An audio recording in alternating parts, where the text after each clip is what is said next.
Hi friends, કેમ છો? I hope તમે મજામાં હશો. સરસ મજાના શિયાળાની શરૂઆત થઈ ગઈ છે. આખું વર્ષ આપણે જેની રાહ જોતા હોઈએ એ શિયાળો આવી ગયો છે અને શિયાળામાં આપણે જુદા જુદા પ્રકારની એનર્જીઓ મેળવતા હોઈએ છીએ. જો શિયાળામાં સારો ખોરાક ખાવામાં આવે તો આખું વર્ષ આપણે નિરોગી રહીએ છીએ અને આખું વર્ષ પૂરતી આખા શરીરમાં રહે છે.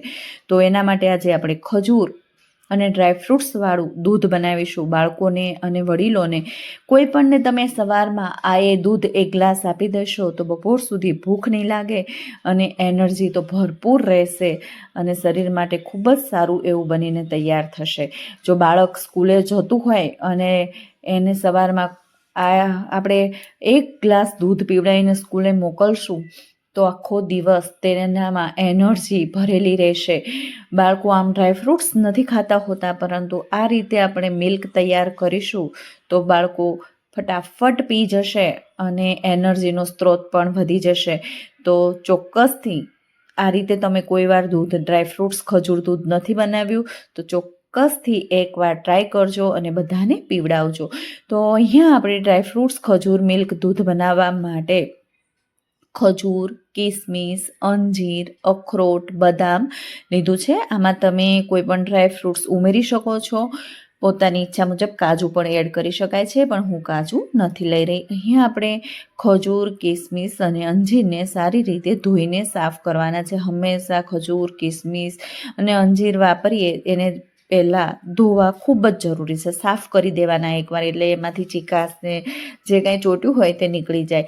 તો આ રીતે આપણે તેને સારી રીતે પાણીથી ધોઈ સાફ કર્યા છે અને પલાળી દેવાના છે. ઓવરનાઇટ આ બધા ડ્રાયફ્રૂટ્સ પલાળવાના છે. હું દરરોજ સવારમાં મારા ઘરમાં દૂધ રેડી કરું છું અને રાત્રે હું આ રીતે ડ્રાયફ્રૂટ્સ પલાળી રહી છું. તો અખરોટ પણ મેં આમાં પલાળી દીધા છે. આ દૂધ 500 ગ્રામ જેટલું દૂધ બનાવવાનું છે. એમાં ત્રણ અંજીર, 3 અખરોટ, થોડી કિસમિસ અને થોડી ખજૂર, 6-7 પેસી જે મેં અહીંયા જે સીડ્સ કાઢેલી હોય છે તે લીધી છે. જો બિયાવાળી ખજૂર હોય તો બીજ કાઢી નાખવાના અને પછી પલાળવાની છે. અને અહીંયા બદામ જોઈ રહ્યા છો, 10-15 દાણા જેટલા બદામના લીધા છે.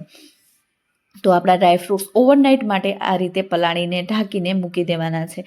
અમે તે આ બધા ડ્રાયફ્રૂટ્સને આપણે ઓવરનાઇટ પલાળીએ ને મિત્રો, એટલે એના ગુણનો વધારો થઈ જાય છે અને તે ખૂબ જ અસરકારક બની જતા હોય છે. તો સવાર પડી ગઈ છે અને આ બધા જ ડ્રાયફ્રૂટ્સને હવે આપણે મિક્સરમાં ક્રશ કરી દેવાના છે. તો જે પલાળેલા ડ્રાયફ્રૂટ્સ હતા તે આપણે નાખી દીધા અને હવે અહીંયા મેં બદામને અલગ એટલા માટે જ પલાળી હતી કે તેને સ્કીન ઉતારીને આપણે એડ કરવાની હતી.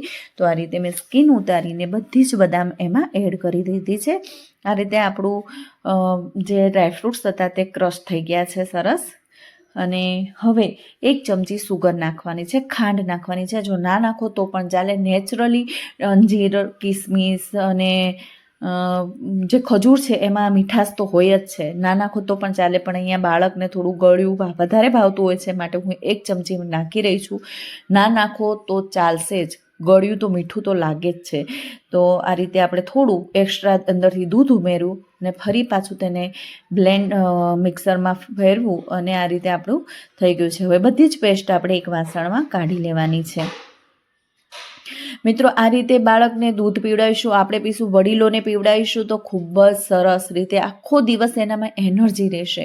અને આ રીતે પલાળેલા ડ્રાયફ્રૂટ્સ તો ખૂબ અસરકારક બને, એની જે ગુણવત્તા છે એ બમણી થઈ જતી હોય છે. માટે ચોક્કસથી આ રીતે તો આપણે શિયાળામાં પીવું જ જોઈએ. તો અહીંયા આપણા મિક્સર જાર સાથે બધું ચોટેલું ડ્રાયફ્રૂટ્સ આવી જાય એના માટે થોડું દૂધ નાખી હલાવીને આપણે આમાં લઈ લઈશું. તો હવે આ ડ્રાયફ્રૂટ્સ આટલા ડ્રાયફ્રૂટ્સમાંથી 500 ગ્રામ 500 મિલી જેટલું દૂધ બનીને તૈયાર થશે. આપણે તેને હલાવતું જવાનું છે. ઘણીવાર એવું થતું હોય છે કે ખજૂરવાળું દૂધ છે એ ફાટી જતું હોય છે, પણ આ રીતે આપણે ગરમ દૂધ નાખીને પહેલાં ગરમ કરી દેવાનું અને પછી એમાં આવી રીતે પેસ્ટ નાખશો તો પણ ચાલશે અને ઠંડુ દૂધ લેશો તો પણ ચાલશે, નહીં ફાટે. તમે જો આ સમયે બધી પેસ્ટ ગરમ દૂધ, ઉકળતું દૂધ હોય અને એમાં નાખી દો તો તમારું દૂધ ફાટી જાય છે. જે અંજીરના લીધે દૂધ ફાટી જતું હોય છે, માટે આ રીતે ઠંડુ જ કે પછી પહેલાં ગરમ કરીને નાખશો તો દૂધ નહીં ફાટે અને સરસ એનર્જીથી ભરપૂર એવું આપણું ખજૂર ડ્રાયફ્રૂટ મિક્સ દૂધ બનીને રેડી થઈ જશે. તો ચોક્કસથી આ શિયાળામાં તમારા બાળકને અને ઘરના બધા જ સભ્યોને એનર્જીથી ભરપૂર એવું દૂધ બનાવીને પાશો. સવારમાં 1 ગ્લાસ પીશો તો આખો દિવસ કંઈ જ જરૂર નહીં પડે. અને આમ આપણે ડ્રાયફ્રૂટ્સ ખાતા નથી તો આ રીતે ખાઈ લેવાય છે. Thank you for watching.